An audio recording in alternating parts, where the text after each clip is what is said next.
북과 벼르를 내주니 백성들의 사정과 본관 사또의 정체를 생각하여 시 한 편을 써내려갔다. 백성들이 가로 열어 써내려갔다. 가로 닫아. 그러면 편지의 내용은 뭐다? 그 시의 내용은 본관 사또 이 나쁜 자식이라고 이야기를 하면 되겠죠. 이해됐나요? 그래서 한번 보겠습니다. 금준미주는 천인혈이요 옥방가요는 만성고의 동그라미. 총론학시 밀론학이요 가성고처 원성고의 동그라미. 아까 앞에서 기름고하고 높을 고를 쓴다 그랬죠? 그래서 여기서도 고가 그렇게 쓰였다라고 보시면 되겠습니다. 이해됐나요?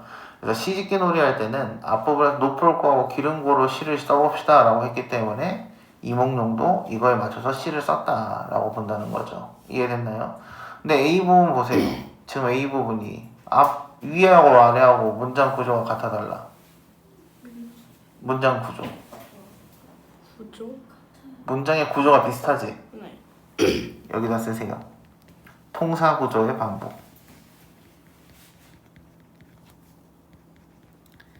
통사 구조의 반복은 뭐랑 같다고요?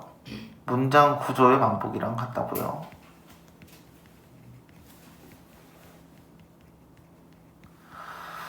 그래서 이 통사 구조다, 문장 구조의 반복이다 라고 하면은 이렇게 문장 구조가 비슷하면 돼요. 근데 나란히 같지? 나란히 같아. 위아래가 비슷하게 아예 연달아서 같잖아요. 그래서 이건 대구법입니다. 대구법. 가로 열고 통사 구조의 나란한 반복. 그래서 원래 이 대구법은요, 통사 구조의 반복이라는 개념 안에 대구법이 들어있게 되는 거죠. 알겠죠? 보겠습니다. 이 글의 뜻은 금술잔의 좋은 술은 수많은 사람의 피요 옥쟁반의 좋은 안주는 만백성의 기름이라. 촌농이 떨어질 때 백성들의 눈물도 떨어지고 노랫소리 높은 곳에 원망소리도 들었구나. 그럼 이 시를 한번 봐봐.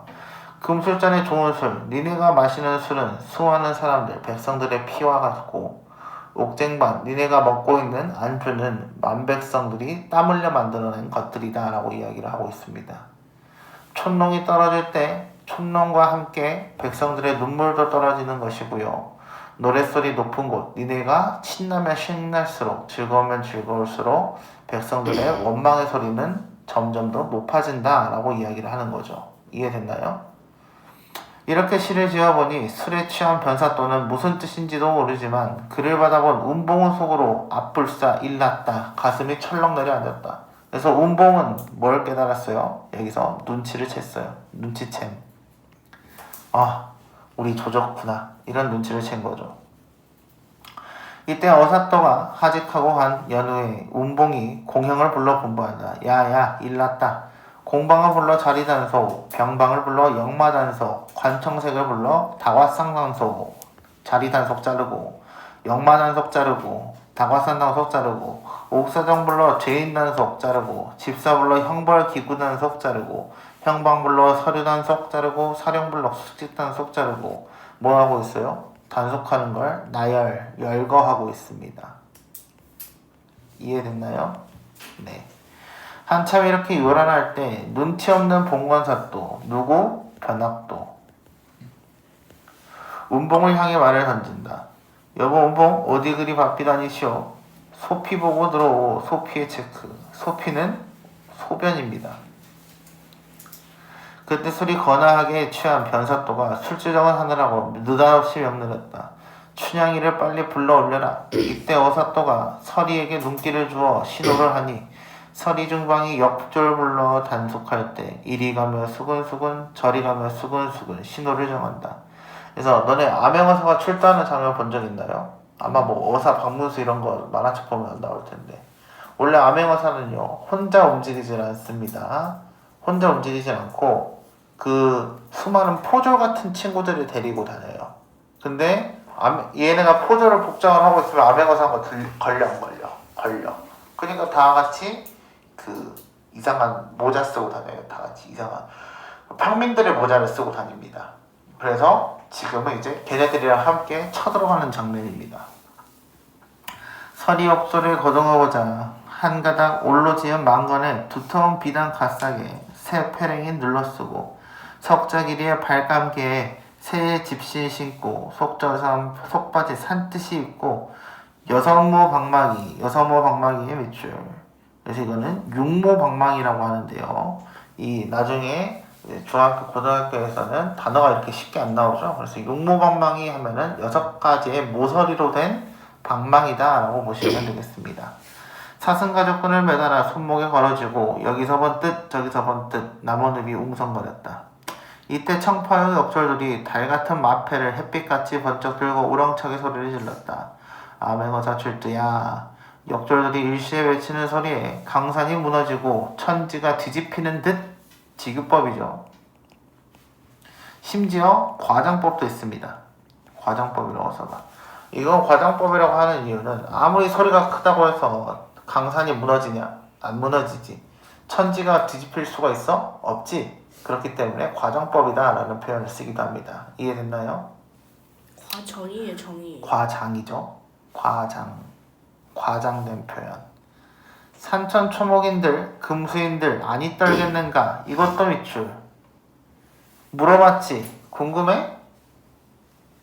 아니 떨겠는가? 궁금해? 안 궁금해. 그럼 이것도 무슨 법? 서리법. 근데 이것도 대화인가요?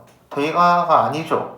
그렇기 때문에 이것도 뭐에 대한 이야기? 편집자적 논평에 대한 이야기.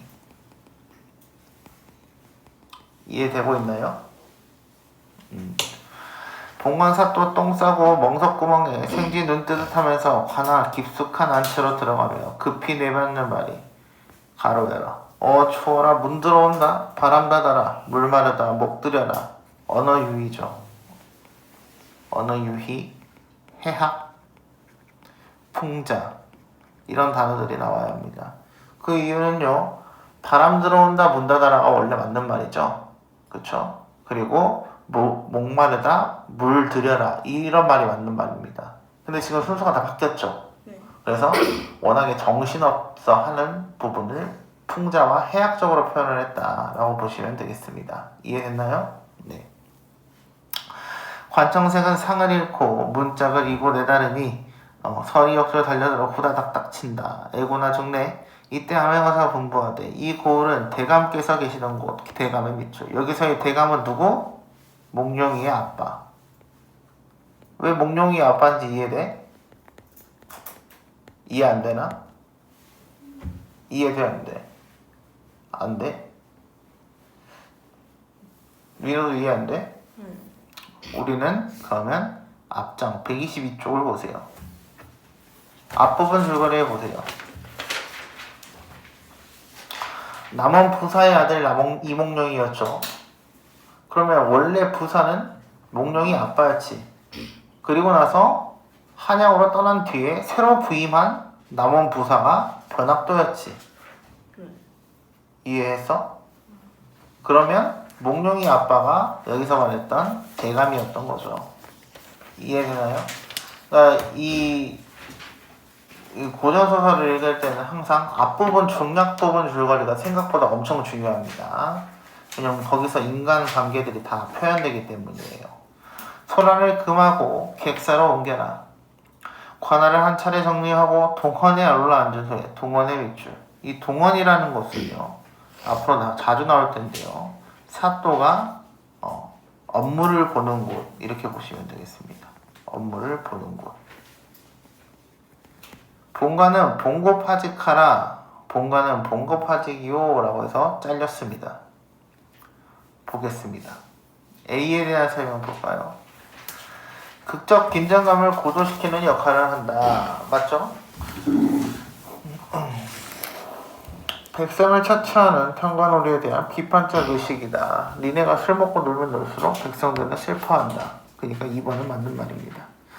평관오리의 행포에 고통받는 백성들에 대한 안타까운 눈물이 흐를 것이다. 맞는 말이죠. 이몽룡의 신분을 암시해 운봉과 변학도를 두려움에 떨고 있다. 변학도가 떨었나요? 답은 4번입니다. 변학도의 사치스러운 생일잔치와 백성들의 고통을 대비했다. 그래서 너네가 잘 놀면 걔네 슬퍼. 그랬으니까 5번은 맞는 말이죠. 변학도와 운봉의 성격. 운봉은 일단 어때요? 눈치가 빨랐죠. 그래서 그냥 바로 5번으로 답이 가면 되겠습니다. 기억에서 미음에 대한 설명으로 적절하지 않은 것은 기억은 변학도를 가리키는 말이다. 기억 봅시다. 눈치 없는 본과 닫다가 변학도라고 체크했죠. 니은 극적 긴장감이 최고조 춘향이 불려올려나 라고 되어 있으니까 이것도 뭐 맞는 말이겠죠. 암행어사의 신분에 맞게 마패가 화려하게 만들어졌음을 나타낸다. 디귿 볼까요? 달같은 마패를 햇빛같이 번쩍 들고 라고 되어 있죠. 그래서 우렁차게 소리를 질렀다. 맞나요? 화려하게 만들어졌음인가요? 아니면 번쩍 들었다에 대한 표현인가요? 번쩍 들었다에 대한 표현이죠. 그래서 마패 자체에 대한 설명은 아니었다. 3번이 되겠습니다. 역절들을 외치는 소리를 과장하여 비유했다. 아까 제가 그래서 과장법이라고도 설명을 했습니다. 그리고 낱말의 위치를 바꾸는 언어 유희다 라고 했으니까 너무 쫄려서 뭐 문 들어온다, 뭐 바람 닫아라 이지랄 했죠. 그래서 5번도 맞는 말이고요. 8번 보겠습니다. 보기를 바탕으로 이 글을 감상한 내용으로 적절하지 않은 것은 춘향전은 춘향가가 소설로 정착한 작품으로 한마디로 뭐예요? 노래가 먼저 있었던 거고 소설이 나중에 만들어졌다라고 보시면 됩니다. 근데 우리 생각을 해보자. 이제 노래를 먼저 만들었다니까 노래는 뭐가 있어? 리듬감이 있어. 그치? 근데 우리가 시 배울 때 리듬감은 뭘로 만들어진다 그랬죠? 운율은 뭘로? 반복으로 만들어지는 거죠. 근데 2번 이상이 반복이란 말이에요. 그래서 우리가 보통 보는 소설이랑 이 판소리를 바탕으로 만든 소설의 차이점은 판소리의 소설은 노래가 먼저였기 때문에 반복과 리듬감이 훨씬 더 많습니다. 그냥 단순한 고전 소설보다는. 이해됐나요? 그래서 판소리의 소설이다 라고 하면 운문, 리듬감이 먼저지 이걸 한번 생각을 해보시는 게 좋아요. 보겠습니다. 사건이 현재 진행형으로 전개되고 운문체와 산문체, 그래서 이런 단어가 나오는 거예요. 운문체는 운문체는 시처럼 노래에 대한 이야기고요. 산문체는 기존에 있던 소설에 대한 이야기입니다. 이해됐죠? 운문체에다가 거기다 리듬감이라고 적어주시면 좋겠어요.